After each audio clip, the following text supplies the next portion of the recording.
안녕하세요. 다큐쟁이입니다. 오늘의 이야기는 왜구, 고려를 약탈하다입니다. 왜구란 일본 서쪽의 규슈 일대를 중심으로 삼아 주변 지역을 노략질하던 해적 집단을 가리킵니다. 왜구는 삼국시대부터 한반도에 나타나기 시작했지만 충정왕 2년을 기점으로 집중적으로 많이 나타났습니다. 왜구가 한반도에 나타난 이유는 경제적 이유, 즉 약탈이었습니다. 왜구는 미곡을 수송하는 고려의 좋은 선을 약탈하거나 곡식을 쌓아놓은 조창을 약탈했습니다. 한반도를 노략질한 왜구의 근거지는 대마도였습니다. 대마도는 농토가 적어 식량 자급자족이 어려웠는데 일본 본토보다 한반도의 경상도가 더 가까운 대마도의 주민들은 주로 고려에서 식량을 조달했습니다. 그런데 두 차례에 걸쳐 여몽연합군이 일본을 공격한 이후 고려와 일본의 무역이 중단되자 대마도 주민들은 일본 본토에서 식량을 조달해야만 했습니다. 충수강 보기 4년, 일본이 둘로 분열된 남북조 시대가 열렸습니다. 남북조의 내전이 계속되자 대마도와 같은 변방에 대한 일본 중앙정부의 통제는 약해질 수밖에 없었습니다. 그러자 변방에 사는 사람들은 더욱 살기가 어려워져 도적이 되기도 하였는데 마침 고려의 방비가 약해진 틈을 타 그들이 고려로 쳐들어오게 되었습니다. 왜구는 고려뿐 아니라 중국 해안까지 출몰했습니다. 그런데 당시 원은 한족에 의해 상당한 압박을 받고 있었기 때문에 왜구 문제를 제대로 해결하지 못하고 있었습니다. 충정왕 3년 10월 원이 어린 충정왕을 패하고 강릉대군 즉 공민왕을 고려 국왕으로 책봉한 것도 왜구를 방어할 수 있는 유능한 국왕이 필요했기 때문이었습니다. 이처럼 원이 왜구를 잘 방어해 줄 거라고 믿었던 공민왕이 고려의 국왕으로 즉위했지만 고종 46년부터 약 100년간 계속된 원 간섭기 동안 고려의 국방력이 거의 붕괴되었기 때문에 고려는 왜구 방어에 많은 어려움을 겪었습니다. 게다가 고려의 내부 상황도 계속 불안정했습니다. 공민왕은 대표적인 부원 세력인 기철을 제거하고 쌍성 총관부를 수복하는 등 반원 운동을 벌이면서 원과 싸웠습니다. 홍건적이 고려를 침략하자 공민왕은 개경을 벌이고 안동까지 피난을 떠나야만 했습니다. 또한 원은 공민왕을 패할 목적으로 덕흥군을 앞세운 1만의 병력을 동원해 고려를 침공하기도 했습니다. 따라서 고려는 왜구 방어에 집중할 수 없었습니다. 대마도와 가까운 남해안에서 시작된 왜구의 노략질은 서해안을 거쳐 공민왕 6년 5월에는 개경에 가까운 교동도까지 이르렀고 개경에는 계엄이 내려질 정도였습니다. 다만 고려시대의 계엄은 오늘날의 계엄령과는 달리 문자 그대로 경계를 엄히 한다는 뜻으로 왜구가 개경 가까이 왔을 때 방비를 강화한다는 것입니다. 왜구로 인해 고려가 입은 피해는 단지 곡식을 약탈당한 것에 그치지 않았습니다. 왜구는 고려의 백성들을 납치하거나 죽였으며 부녀자를 겁탈한 일도 부지기수였습니다. 문화재도 약탈과 파괴를 면치 못했습니다. 왜구는 흥천사에 있던 충선왕 부부의 어진을 약탈했고 고려를 개국한 태조 왕건의 아버지인 용건, 즉 세조의 어진도 약탈했습니다. 현재 대마도에는 수많은 고려 문화재가 있는데 이들이 언제 대마도로 갔는지 그 시기를 정확히 알 수는 없습니다. 하지만 상당수가 고려 말 왜구에 의해 약탈당한 것으로 추정됩니다. 왜구는 초기에 한반도의 남해안과 서해안, 즉 해안 지역에만 출몰했습니다. 그런데 우왕 2년 7월 왜구는 부여와 공주 등 내륙에 나타나기 시작했습니다. 고려는 왜구 때문에 해로를 따라가는 좋은 선을 이용하기보다는 내륙의 육로를 이용해서 미국을 수송하기 시작했습니다. 그러자 왜구들도 곡식을 찾아 내륙으로 들어온 것입니다. 최영은 왜구를 토벌하기 위해 홍산, 즉 부여로 출정했습니다. 우왕 등은 최영의 나이가 너무 많다는 이유로 출정을 말렸으나 최영은 직접 왜구를 치러 가겠다는 뜻을 꺾지 않았습니다. 왜구는 삼면이 절벽이고 길이 단 하나뿐인 곳에 진을 치고는 험준한 지형을 무기로 삼아 고려군을 위협했습니다. 기세에 눌린 고려의 장수들이 왜구를 공격하지 못하자 최영이 앞장서서 용맹하게 돌진했고 마침내 고려군은 왜구를 크게 무찔렀습니다.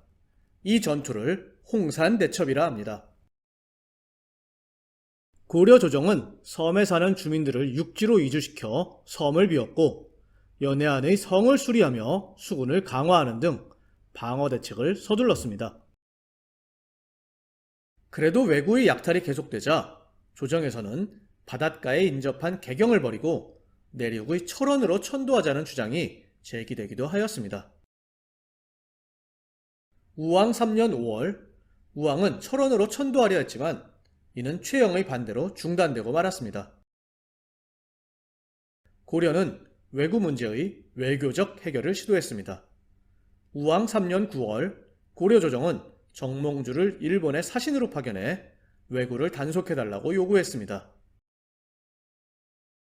고려와 일본의 공식적인 외교 관계는 여몽연합군이 일본을 공격한 이후 단절되었는데 왜구 문제를 계기로 거의 100년 만에 재개된 것입니다.